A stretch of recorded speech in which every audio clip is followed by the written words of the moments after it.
सेवा से सीधे भगवत प्राप्ति है। आप बात समझ लीजिए। बहुत करुणा में युगल सरकार है, मेरे लिए माला बनाई।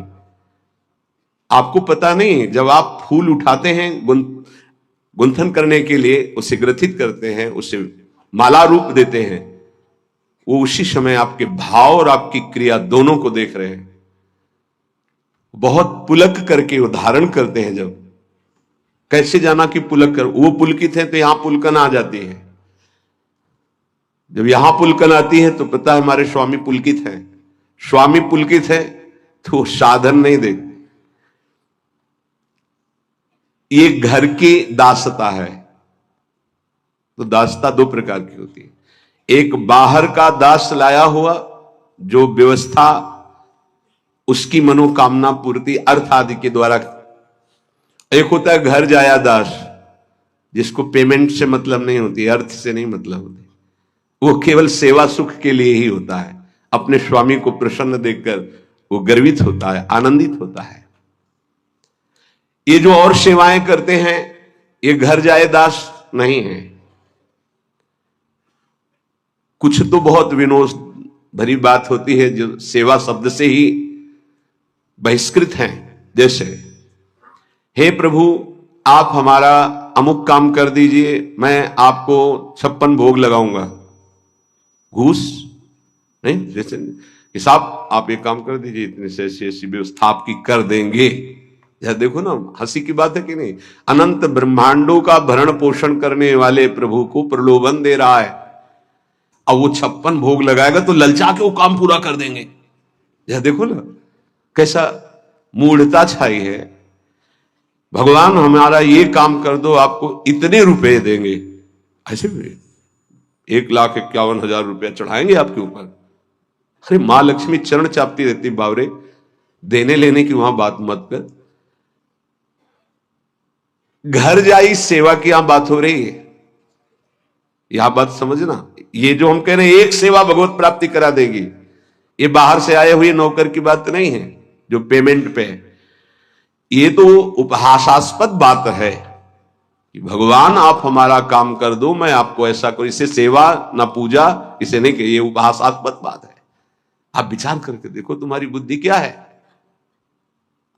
इस बात पर विचार कीजिएगा। आप भगवान को हमारे क्या समझते हैं कि आप 100 ग्राम सोना, 1 किलो सोना चढ़ा देंगे, रुपया पैसा चढ़ा देंगे, भोग चढ़ा देंगे। ऐसे नहीं सोचा जाता। अनंत ब्रह्मांडों का सृजन पलक झपकते हो गया वो प्रभु है। बड़ा बढ़िया अवसर मिला है सेवा का। जब हम अपनी वस्तु मान करके प्रभु को समर्पित करते हैं तो भी सेवा नहीं मानी जाती। जब हम सेवा करके कुछ चाहते हैं तो भी सेवा नहीं मानी जाती। ध्यान रखना, ये जो हम सेवा की बात कर रहे हैं कि एक से ही भगवत प्राप्ति, इसलिए इसकी विस्तार से बात कर रहे हैं। नहीं तो लगेगा कि केवल प्रभु के लिए, प्रभु के होके, प्रभु की प्रसन्नता के लिए सेवा हो रही। बोले आप चंवर करके आ रहे हैं, बड़े भाग्यशाली। क्या भाग्य है? ये शरीर उनका, मन उनका, प्राण उनका, जीवन उनका, मेरा कुछ अस्तित्व तो ही नहीं है। ये तो उनका सब कुछ है। हमें क्या पेमेंट मिल रही है? मुझे चंवर करने को मिल रहा है, उनको यही मिल रही है। ऐसे उपासक को जो बिका हुआ प्रभु का है, एक सेवा उसे भगवत प्राप्ति करा देगी। नित्य माल्यार्पण करना, यह हमारे वृंदावन का एक पुष्प और 1 करोड़ का बाहर से लाया हुआ पुष्प समानता नहीं कर सकता। ध्यान रखना, बाहर से 1 करोड़ का पुष्प मंगाओ और वृंदावन की किसी लता का एक पुष्प, तो जो हमारे प्रियालाल वृंदावन के एक पुष्प से प्रसन्न होंगे, वो बाहर के 1 करोड़ से नहीं होने आते। हो रंग बिरंगे बड़े महंगे महंगे फूल, वो हमारे प्रियालाल को पसंद नहीं। परम पावन ब्रज 84 कोश भूमि में प्रकट हुआ जो पुष्प है और दैन्य भाव से अर्पित किया जाता है। गंध प्रियालाल के श्रीअंगों में इत्र है, सुगंधित चंदन है। ये जब हम लेप करते हैं कि मेरे स्वामी, मेरी स्वामिनी, प्रभु जरा सी बात में आप देखो, ये तो नित्य सेवा है, ये तो प्रियालाल की सेवा है। मथुरा पधारते हैं सरकार। वहां कुबरी उस चंदन की सेवा कंस की करती थी, राज दरबार में चंदन पेश करती। भगवान ने कहा मुझे चंदन देगी, उसकी कोई श्रद्धा नहीं कि वो आकर के भगवान को चंदन लेप करे मेरे स्वामी और प्रणाम न, कुछ नहीं। चंदन कहां ले जा रही है? महाराज कंस के। ये चंदन मुझे देगी? देखा, बहुत सुंदर। हाँ, तुम पुरुष भूषण हो, बहुत सुंदर हो। चंदन तत्काल भगवान ने श्री चरण का स्पर्श करा के झटका वाला एकदम सीधी सुंदर दिव्य रूप। अब तो पीताम्बर पकड़ लिया। कहां जा रहे हो? बोले आएंगे हम आपसे, मिलेंगे आपसे। जब उद्धव जी के साथ गए तो उद्धव जी को वो सर्वाश्चर्य हो रहा था कि ये प्रभु मुनियों के ध्यान में ना आने वाले, इसको ये सौभाग्य मिला, केवल एक बार चंदन लगाने का सौभाग्य। एक दर्जी ने अब सखाओं के जो जैसे कपड़े थे सब वैसे वो काट करके सिलकर बिल्कुल फिट कपड़े में, कुल परंपरागत ईश्वर बढ़ता रहे और अंतिम समय मेरे धाम को आए। सुदामा नाम के माली ने माला धारण करा दी। एक एक बार की सेवा में भगवत प्राप्ति, कुल परंपरागत ऐश्वर्य बढ़ता रहे, ऐसा वो हमारे प्रभु हैं। हमारे प्रभु के भी प्रभु हैं प्रेम, और प्रेम का मूर्तिमान स्वरूप है लाडली। आप कहेंगे प्रभु के प्रभु, हां, अगर प्रभु को कोई अधीन कर पाया है तो प्रेम, प्रेमाधीन कहा गया प्रभु का, और वो प्रेम का मूर्तिमान स्वरूप हमारी प्रिया जो है। और प्रिया लाल दोनों को आपने माला अर्पित की। एक बार माला अर्पित किया तो भागवत में पढ़ के देखिए, एक बार चंदन अर्पित किया तो आप पढ़ के देख लीजिए, एक बार वस्त्र पोशाक सुधार दी तो आप पढ़ करके देख लीजिए। जबकि किसी विशिष्ट भाव सेवा में नहीं कि वो भावावेश में दास्य भाव, सख्य भाव, कांता भाव, सहचर्य, कोई ऐसे भाव का विशेष। जो नित्य प्रभु को चंदन अर्पित करता है, गंध अर्पित करता है, व्यजन पंखा करता है। बरसाने में लाडली जी की पंखा सेवा में एक बाबा वयोवृद्ध रहते, उनकी टांग में फोड़ा हुआ और उसने कैंसर रूप रख लिया। सेवा से नहीं हटते थे, बहुत कष्ट रहता। तो किसी भगत ने देखा तो कहा कि आप चलो एक बार मथुरा चलना पड़ेगा। वहां कहा पंखा सेवा छोड़ गए। तो बोले आप जहां लाडली जी का मध्याह्न में शयन होगा हम गाड़ी लेके आ जाएंगे, आपको मथुरा ले चलेंगे और आपको सेवा के समय उपस्थित कर देंगे। तो राजी। जब आज डॉक्टर को देखा तो उनका है तो पैर कटेगा, ये ठीक तो होने वाला है नहीं। तो उनका नहीं नहीं, फिर हम श्री जी के पास नहीं जा पाएंगे, पंखा नहीं कर पाएंगे। नहीं नहीं, हम मरेंगे बस श्री जी के सेवा करते करते, ये सब नहीं कराएंगे, कोई दवा नहीं, हमें छोड़े। श्री जी के पास छोड़ दिया पंखा। रात्रि में जब श्री जी शयन करती तो बाहर हो गए। तंद्रा से आई, लाडली जो आई, बाबा तो को कहां पीड़ा है? ऐसे देख बाबा, खड़े होके देख, कोई पीड़ा नहीं तेरे। चेतना आई, खड़े हुए एकदम फिट, कहीं कोई कष्ट ले, कर तुम अकर तुम अन्यथा कर तुम, स्वामिनी की सेवा में जरूरत है। सच्ची मानिए, ये तो उनका लीला विलास है कि पंच भौतिक नाशवान शरीरों की भक्तों में पीड़ा देखी जाती है। वो केवल बाहरी, आंतरिक जो महासुख मिलता है उसको कौन देख पाता है? तांबूल दानो, श्री स्वामिनी जी को ये अपनी सेवा पद्धति में है।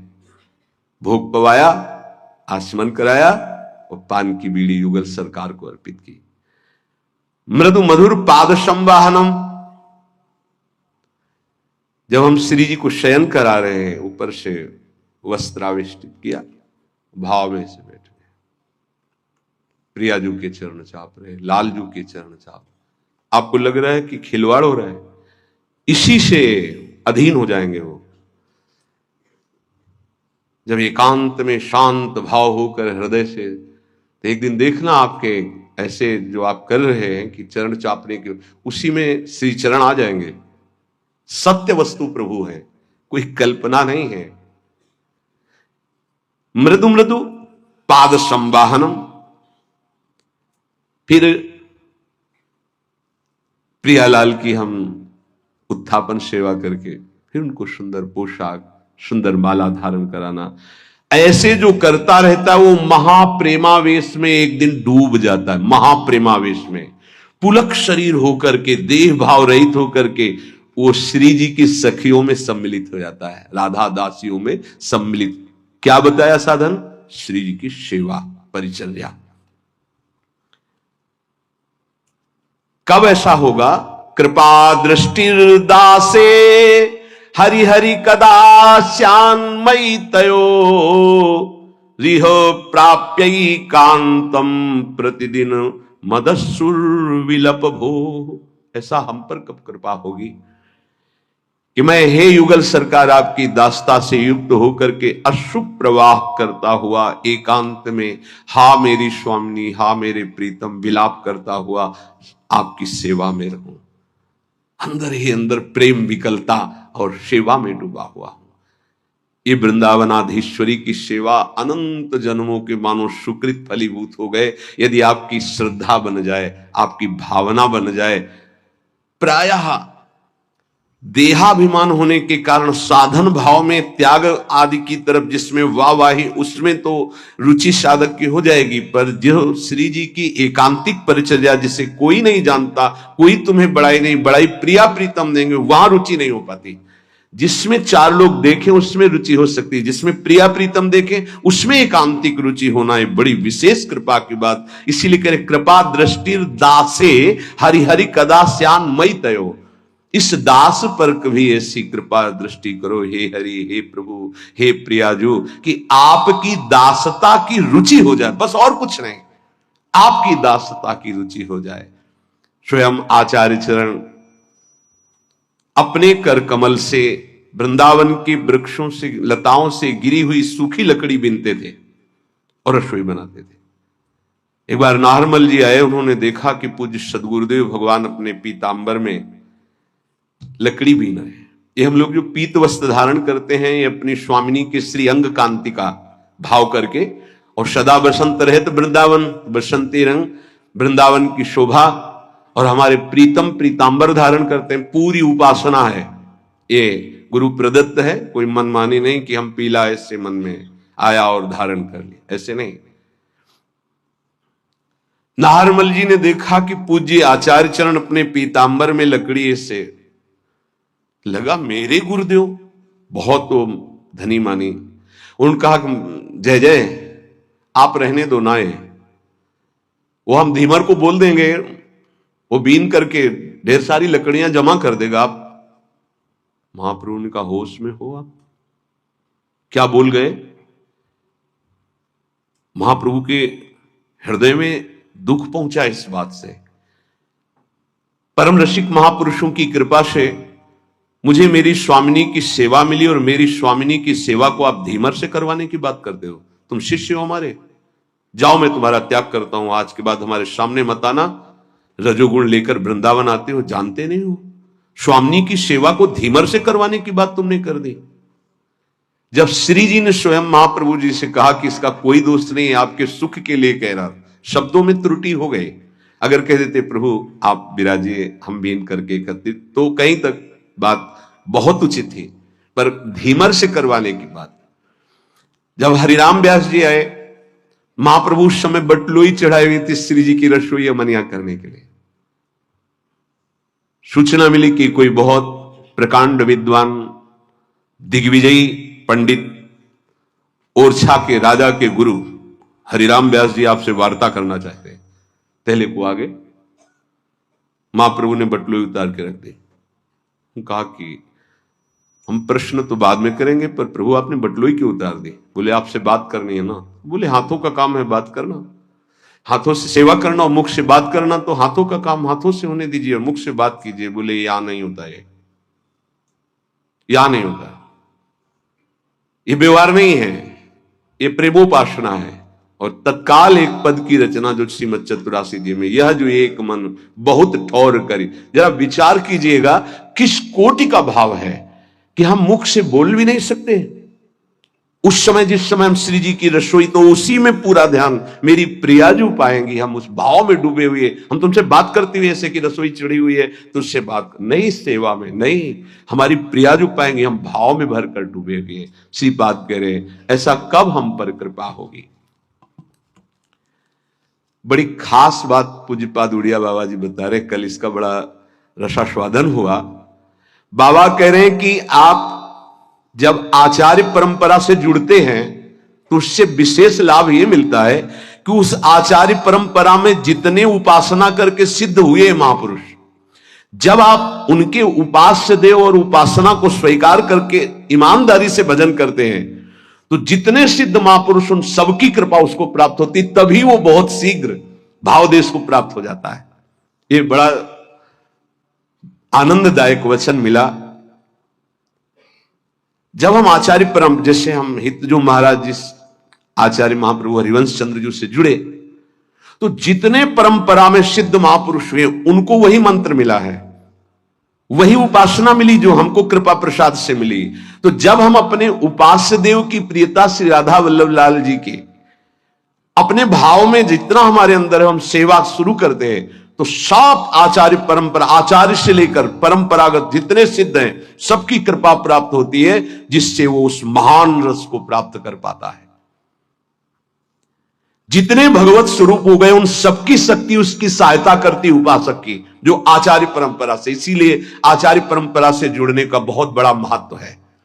मनमानी भजन करने का फल है गुरुदेव की प्राप्ति, जो आचार्य परंपरा से है।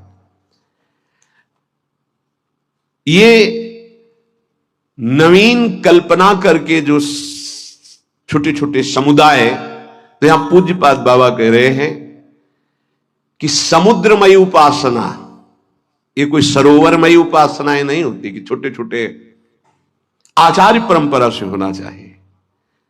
इसलिए भगवान आचार्य रूप में अवतरित होते हैं, परंपरा प्रकाशित करते हैं। तो जहां जुड़े वो आचार्य परंपरा से जुड़े।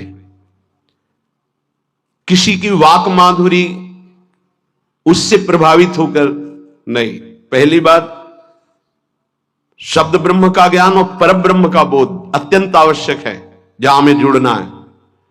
शब्द ब्रह्म तो वो अपनी अनुभूतियां बता सकता है, पर ब्रह्म उसको अनुभूत है। अगर अनुभूत नहीं, भगवत प्राप्त नहीं, ब्रह्म बोध नहीं, तो क्या बताए वो, फिर पकड़ में नहीं आएगी, बात नहीं बनेगी।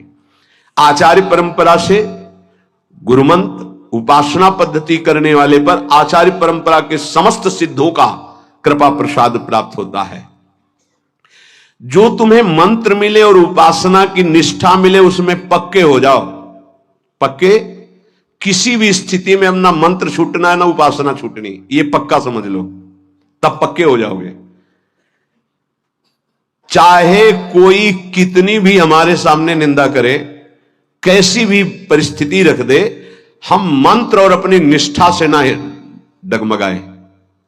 जैसे सप्तऋषि आकर पार्वती जी से कहते हैं कि तुम्हें महादेव जी में क्या गुण दिखाई दिया और ऐसा ऐसा, पर उनकी निष्ठा, कोटि जन्म लग रगर हमारी, बरऊं शंभु न तरहूं कुमारी। और मंत्र गुरुदेव नारद, तजौ न नारद करो उपदेशु, आप कहें सतबार महेशु। दोनों बात, मंत्र निष्ठा गुरु वाक्य और उपासना निष्ठा जो इष्ट गुरुदेव ने दिए उनकी उपासना पद्धति सहित। यदि ये दो बात पक्की हो जाए तो हर समय आपकी स्वाभाविक भजन वृत्ति जागृत हो जाएगी। जब तक ये पक्की नहीं होती तभी तक अखंड भजन नहीं होता।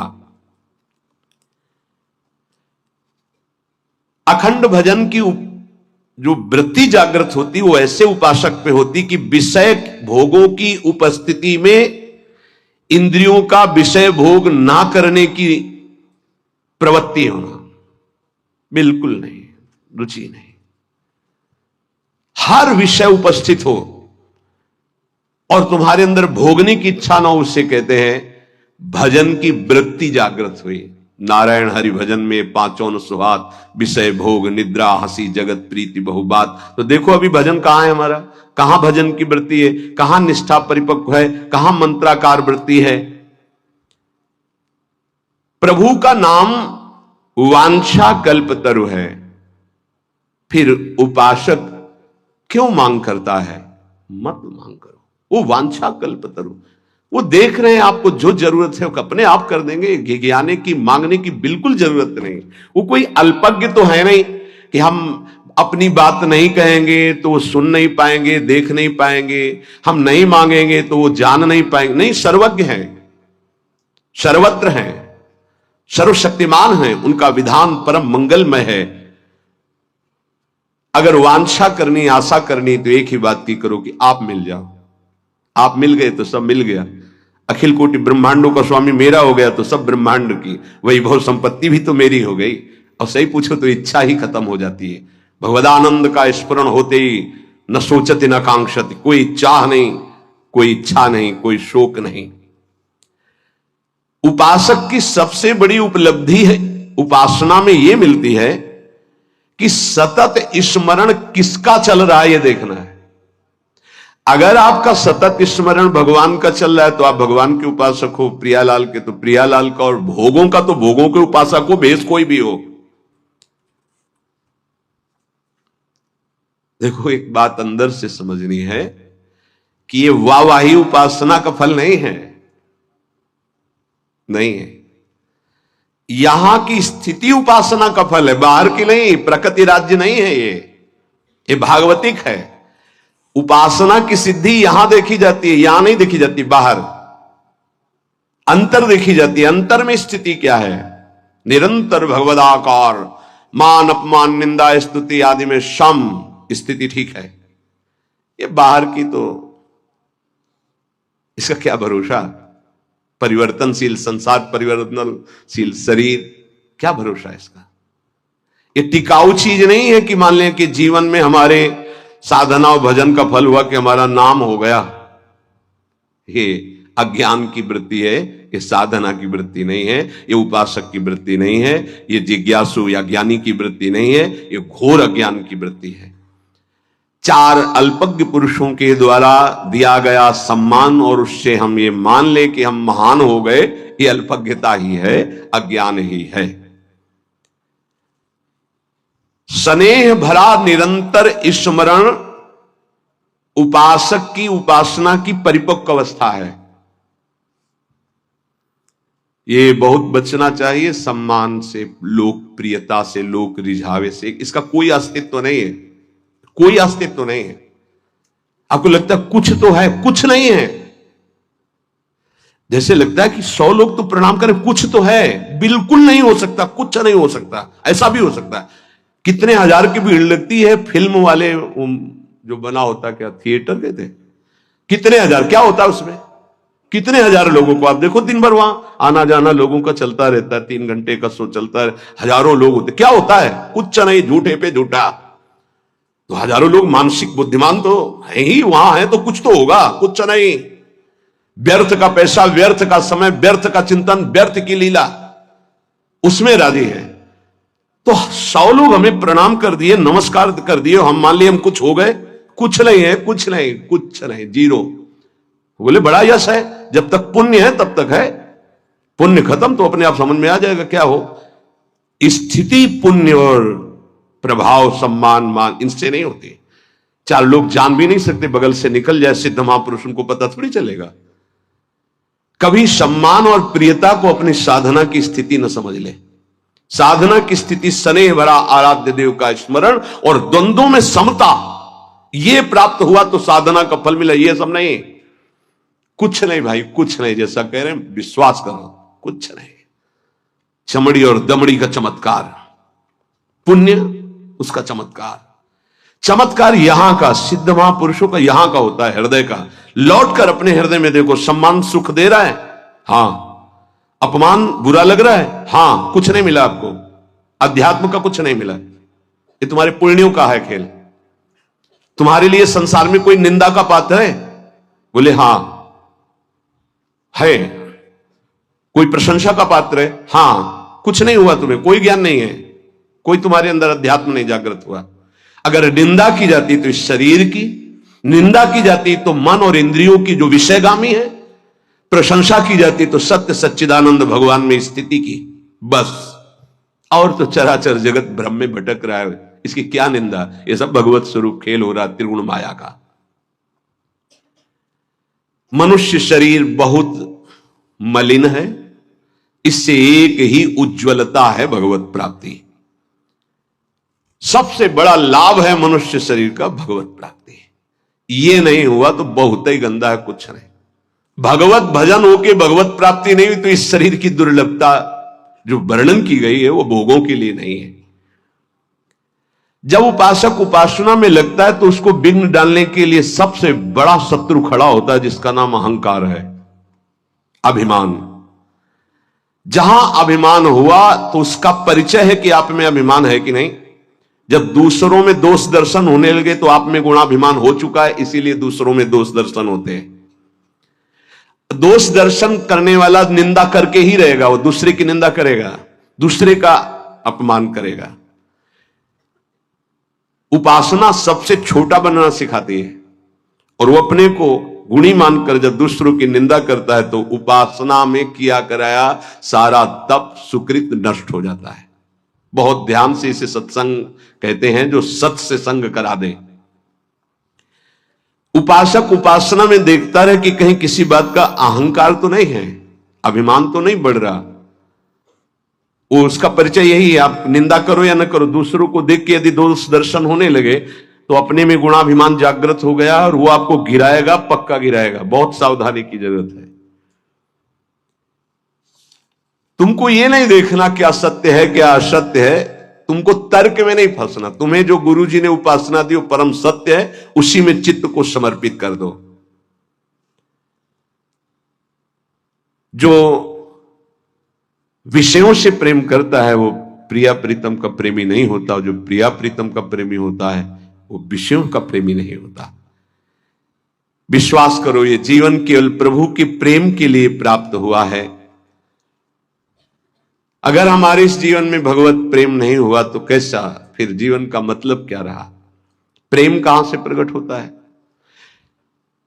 भगवत भक्तों के चरित्र पढ़ना, भगवत भक्तों का संग करना, निरंतर भगवान नाम जप करना, शरीर पोषण के लिए भगवत प्रसाद पाना, स्वरूप पोषण के लिए गुरु मंत्र जपना, भगवान की लीलाओं का गायन श्रवण करना, इसी से प्रेम